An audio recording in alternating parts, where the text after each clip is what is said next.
ibrohim ibn Adham hazratlarini oldilariga bir munofiq kelib hazratni haqorat qila boshladi.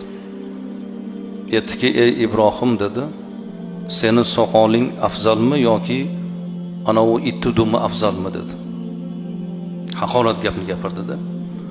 Ulug'larni gaplari ham ulug' bo'ladi. Aytdilarki, agar meni soqolim jannatga kirsa, meni soqolim afzal. Agar meni soqolim jannatga kirmasa, meni soqolimdan o'sha ittudumi afzal dedi. Chunki u it do'zaxga kirmaydi-da.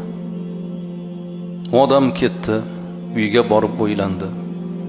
Men unga yomon gap gapirdim, menga og'ir gapirmadi. Men uni g'azabini qo'zg'amoqchi bo'ldim, g'azablanmadi. Muhammadning dini shunchalar axloq dinimi deb Hazratning huzuriga kelib, tavba qilib, iymonga kelib kechirim so'radi. Mana ulug'larning hayoti shunday bo'ladi.